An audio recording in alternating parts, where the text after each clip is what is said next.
Comment vas-tu? Bah écoute, très bien.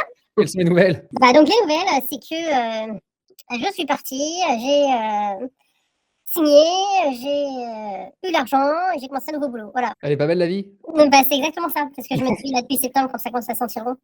Donc ça a été quand même c'était compliqué. Hein. Je t'avoue que voilà, au début, on a commencé à travailler ensemble quand même en janvier. Donc on n'a pas eu beaucoup d'échanges parce que ouais, moi j'avais intégré on va dire la méthode et puis après il faut l'adapter aussi aux gens qui sont en face. Donc j'ai mis beaucoup de pression à ma nouvelle manager pendant 2 mois en lui demandant en fait simplement ma projection dans la boîte.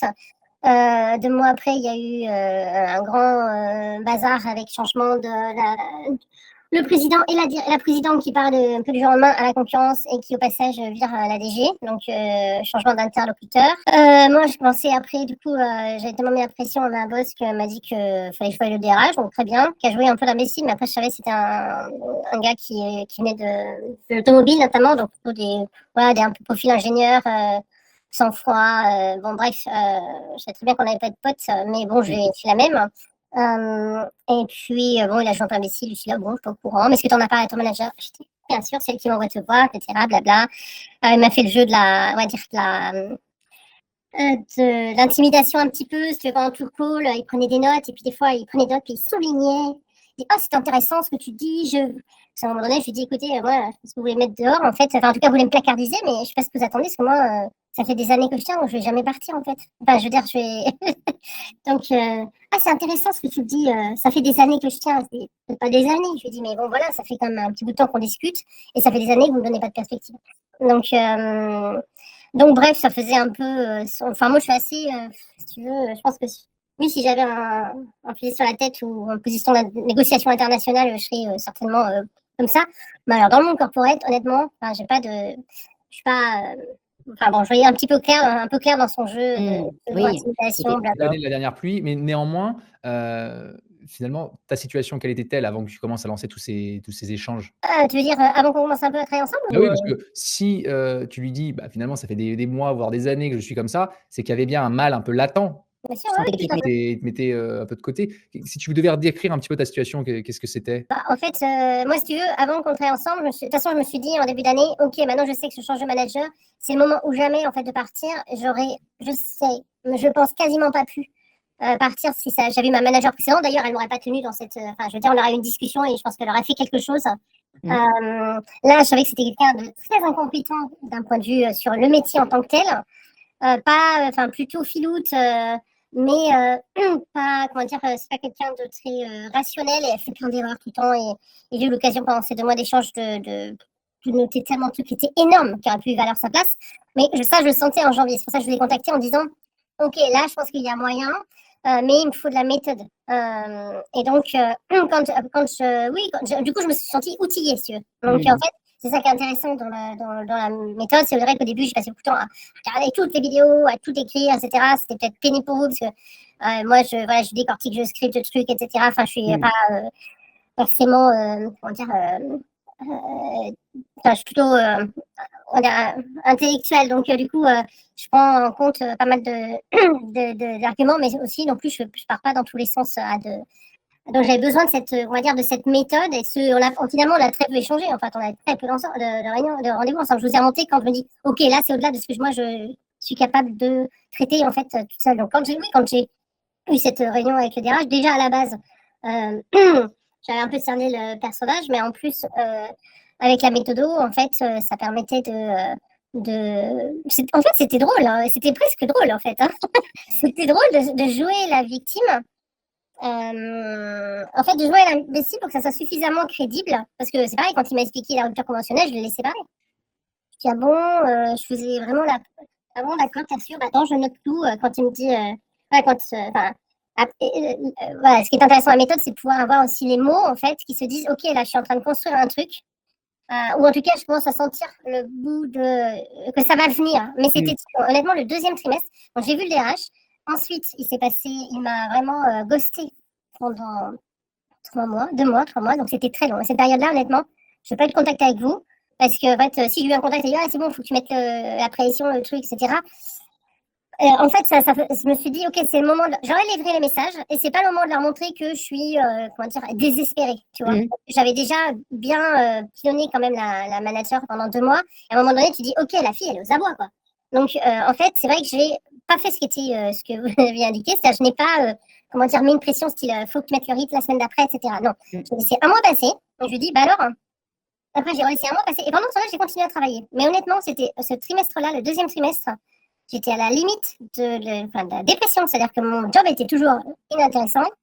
C'est vraiment un blacklisté, c'était vraiment très dur d'un point de vue ego. Mais bon, en fait, au bout de voilà, un autre mois, je lui ai dit bon, bah, du coup, ça fait 3 mois qu'on s'est vu, j'ai pas de nouvelles de ta part, comment est-ce que je dois interpréter ça? Et dans la foulée, j'ai eu une réunion avec la présidente, je lui ai dit écoute, voilà, moi je suis en stand-by, etc. J'ai pas de retour du DRH depuis 3 mois et pour le coup, j'ai vraiment l'impression de le mettre de côté, etc. Bon, je vais leur parler, etc. Il s'est passé l'été, je t'avoue que bon, c'est là où j'ai du coup décroché le job. C'est-à-dire j'ai décroché le job avant qu'on l'enclenche là. Mmh. Oui, parce que tu nous as écrit, je dirais, début juillet, que c'était compliqué, que tu étais au point mort. Mmh. Et ensuite, en août, bonne nouvelle, en gros, le DRH, comme tu disais très justement, le DRH m'a proposé un départ négocié pour partir, entre guillemets, «bons amis». Exact. En fait, du coup, c'est vrai que juillet, j'ai eu 2 opportunités de job. La première, finalement, ça s'est pas fait en shortlist finale. Ouais. Après beaucoup de rendez-vous, donc j'étais un peu énervée. Et dans la foulée, en fait, quand j'ai eu mon retour, j'ai une autre pote qui m'a contactée, qui est celle au sein de laquelle je travaille aujourd'hui. Et là, du coup, ça a été assez vite et ils m'ont fait une proposition fin août. En fait, en retour de leurs vacances, fin août. Proposition avec un meilleur package que ce que j'avais avant, avec pas d'équipe. Enfin, pas d'équipe, une équipe décentralisée, enfin bref, un contexte international, mais pas une équipe dans le sens, enfin si, j'ai une personne à gérer, mais bon, j'en ai géré 10 et ça devenait un peu cauchemardesque. Enfin, ça devenait la moitié, l'essentiel de mon travail, quoi. Donc, en gros, je dis, j'ai l'impression que j'ai moins à faire et je vais gagner plus, donc ça, c'est plutôt bien. Bah, après, ce qu'ils achètent, c'est l'expérience, etc. Oui, parce que dans ton ancienne boîte, tu avais quoi? Tu avais 20 ans? J'avais 12 ans d'expérience. 12 ans d'expérience, Mmh. OK. Mais tu Donc as combien d'expérience sur le marché? Alors, sur en marketing en tant que tel, ça fait 32 ans, 33 ans que je fais ça. Ouais. Après, là, je reviens dans l'IT, donc plutôt techno, solutions techno. Donc là, j'avais bossé en début de carrière 15 ans dans ce secteur-là. Mmh. Mais en fait, sur les 12 dernières années, j'étais chez un éditeur juridique, c'est pas vraiment la techno en tant que telle, c'est du contenu, on va dire, pour les professionnels. Ouais. Et donc, ce qui s'est passé, donc j'ai eu une proposition du coup intéressante, elle avait très envie de travailler avec moi. Boîte internationale, blabla, plus petite, mais bon, différente en fait. Mmh. Et pour le coup, donc j'étais très emmerdée, ce qui mettait évidemment la pression. Je dis, écoutez, moi j'ai 3 mois de préavis, je verrai au retour des vacances, j'ai traîné un petit peu au retour des vacances, blabla.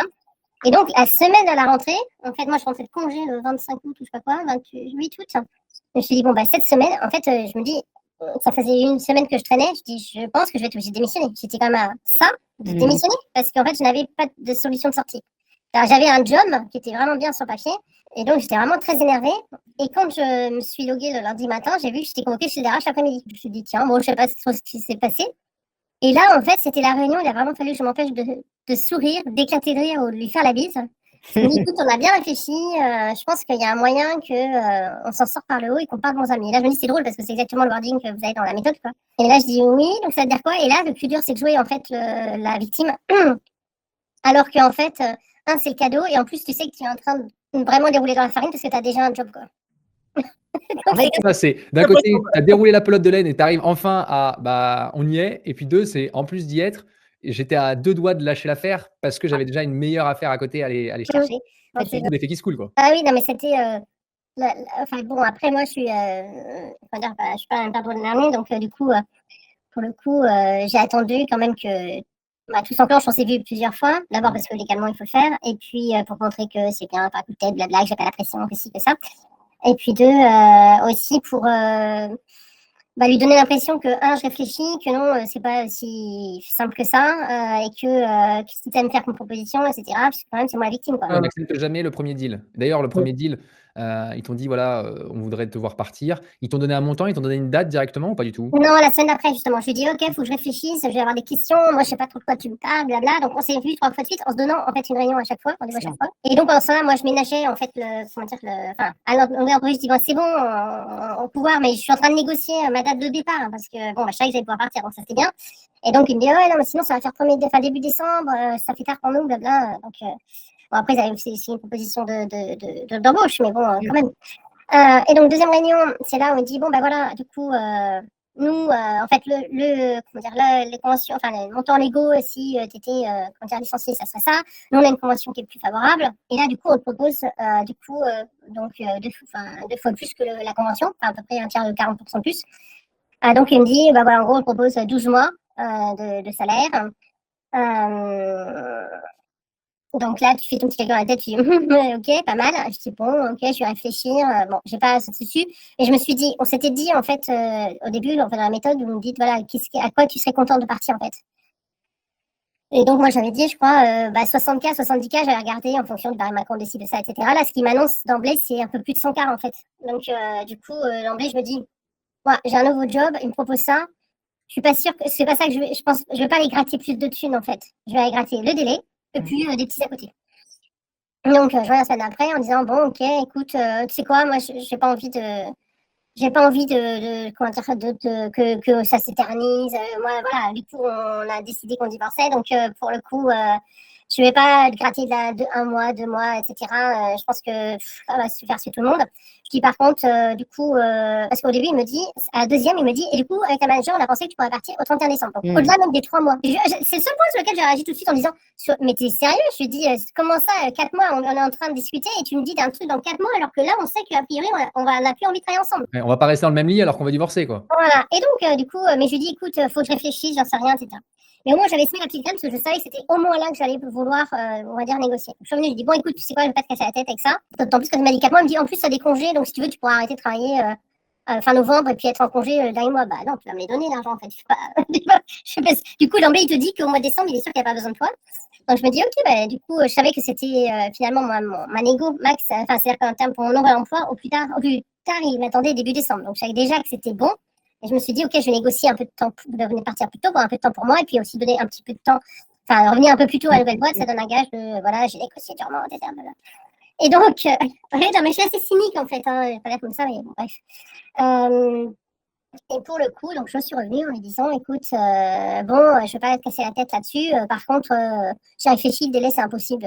Je dis, tu t'imagines dans quel état d'esprit? Et je lui dis, en plus, moi, j'ai une équipe. Donc, comment veux-tu que je reste motivée à diriger 10 personnes, hein, alors que moi, je sais que je vais partir parce que l'entreprise, bah, du coup, elle a plus envie de travailler avec moi.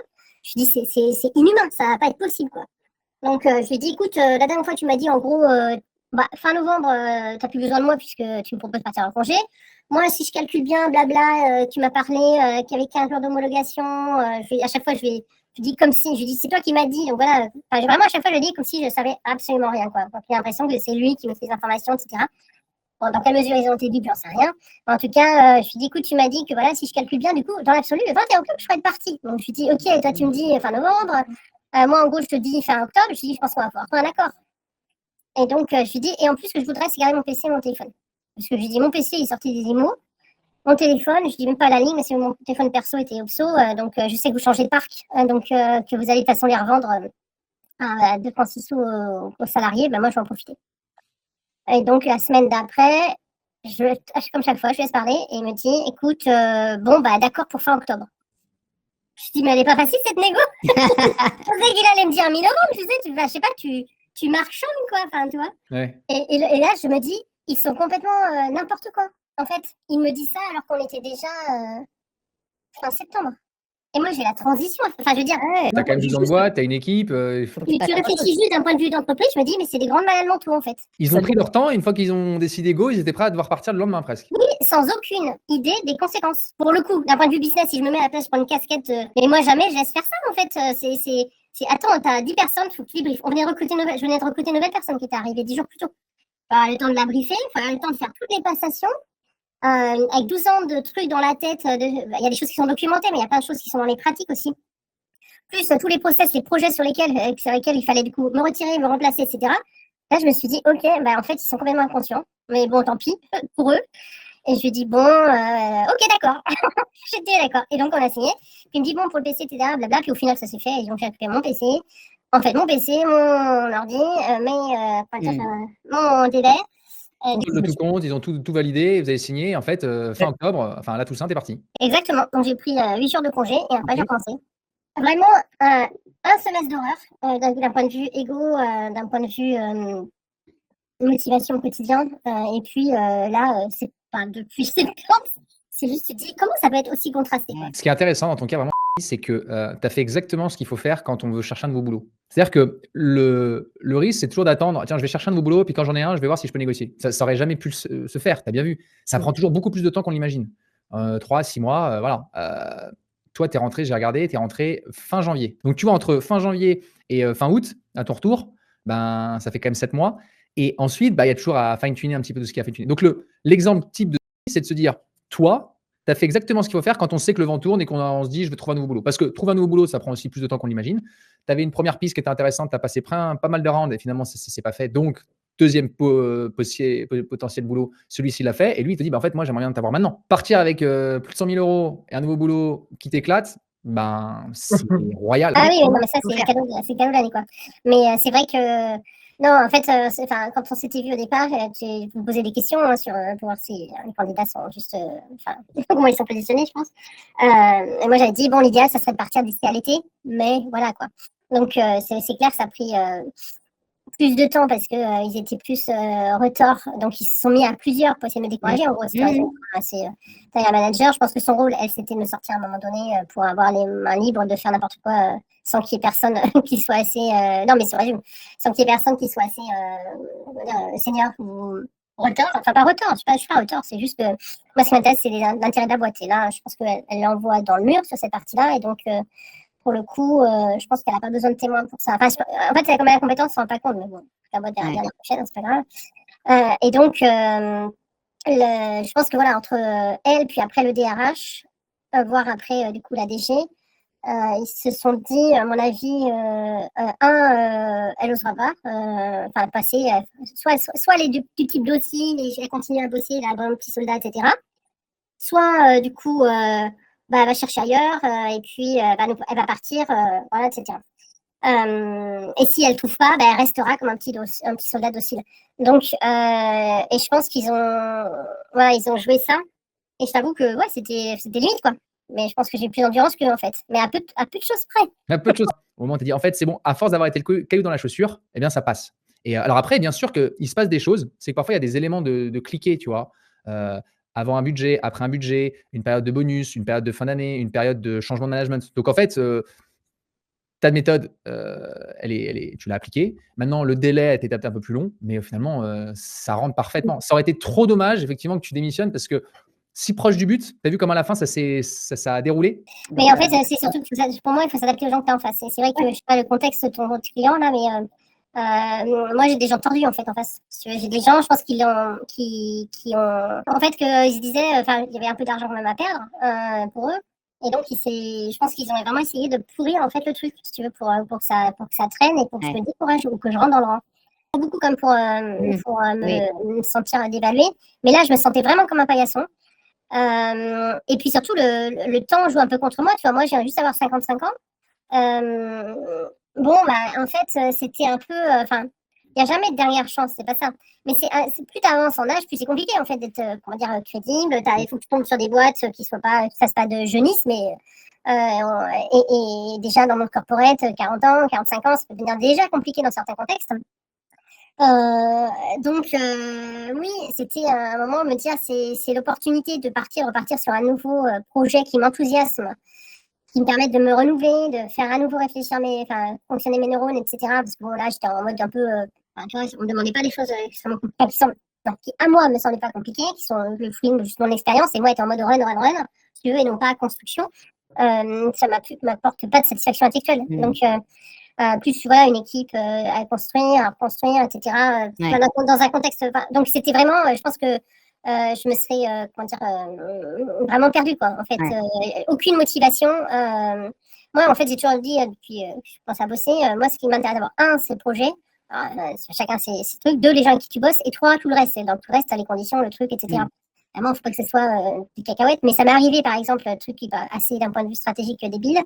Mais ça m'est arrivé de régresser en salaire pour progresser en fait en expérience. C'est l'investissement que tu fais sur toi. Exactement. Donc à un moment donné, je suis retournée à l'école à 40 ans et après j'ai l'opportunité de rejoindre une agence, une structure, d'une 80 personnes, une agence en conseil du directeur pédagogique et patron du viré. Mais par contre, j'ai pris 25% de salaire en moins.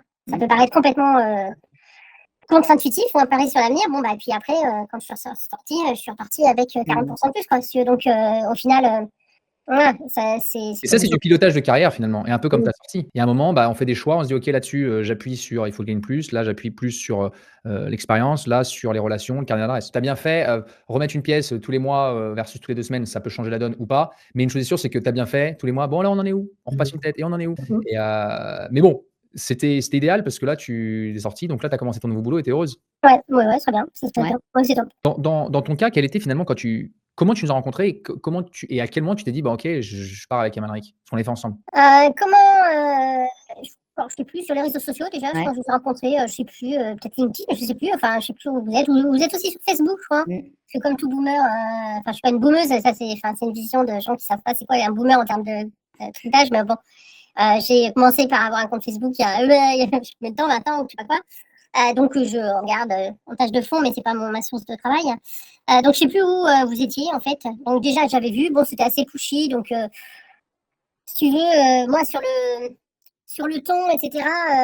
Bon, je suis pas forcément complètement sensible à ça, tu vois. Vous avez un côté très, surtout un côté très commercial, mais commercial pushy, etc. Bon, donc, mais bon, malgré tout, ce qui était intéressant, c'était déjà tous les contenus que vous développez autour, donc les petites vidéos, etc. sur tu vois, l'analyse, l'évolution de ce qui va se marcher sur le marché du travail, qui a un impact sur ci, sur ça. Donc ça, j'ai trouvé ça assez intéressant.